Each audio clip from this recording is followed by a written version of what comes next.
What is the most valuable lesson that my dyslexia has taught me? I think that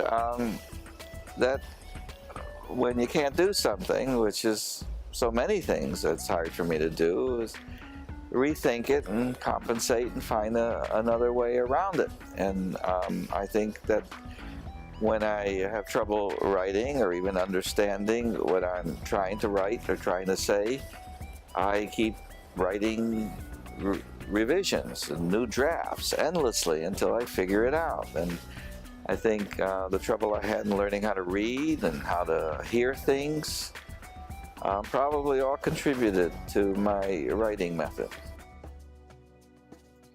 Well, how would I define success, and what relationship does dyslexia have to that?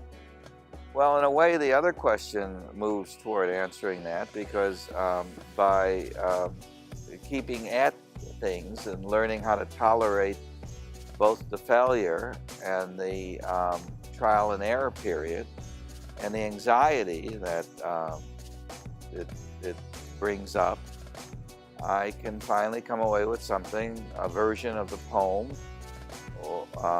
that I find gives me pleasure and satisfaction and is successful.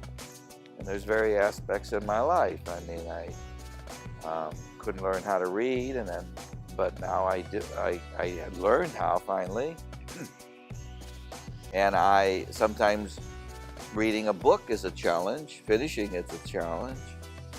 But I found that I know that if I keep at it, I will, and that'll give me pleasure and satisfaction. So, it seems like everything I've ever taken on has been a challenge and difficult, but I just learned to stay with it.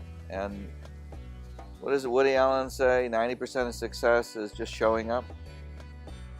So part of me is introverted, and I don't like to show up. I don't like to go to the things in New York, the cocktail parties and the schmoozing, and that's part of the politics of being a poet. In fact, I don't.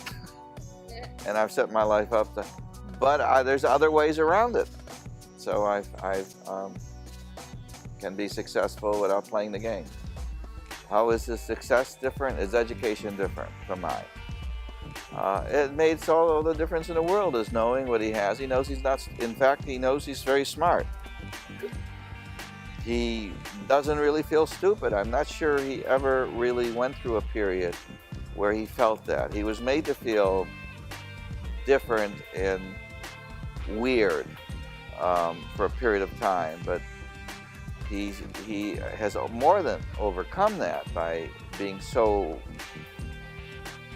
well, he's the smartest kid in his class. He knows that, and he's treated that way by his professors. They're friends with him. And he's got a great thing going, and he knows that he's smart, and he knows that if he stays with something, he's successful. So I don't think he thinks that his dyslexia is a handicap, where my take on all of that is just the opposite. Well, when I wrote it, I didn't know I was dyslexic.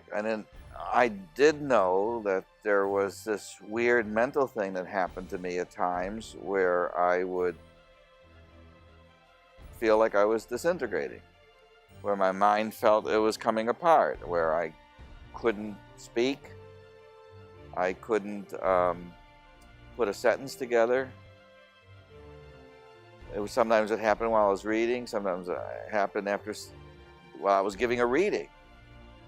And I wrote a poem about the words flying all over the place. At the end of the poem, the speaker is speaking gibberish.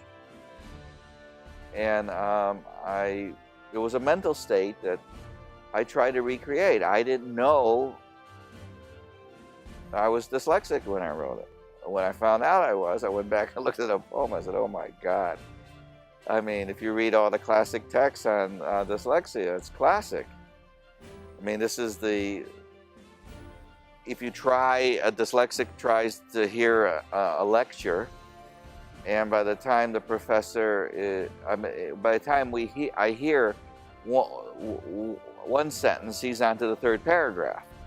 and I get frustrated and anxious and my mind goes blank. So I don't hear anything. It's a total disintegration. That poem is a description of it that I wrote without knowing. The dyslexic students should first get diagnosed and find out if they in fact are. And are they dyslexic, and are they also ADHD, which are different things but similar. And they should get help for it and counseling for it and see what it means and read books on it. And they should get all the help they possibly can, period. And the second question is what advice I would give to writing students. Read, read, read.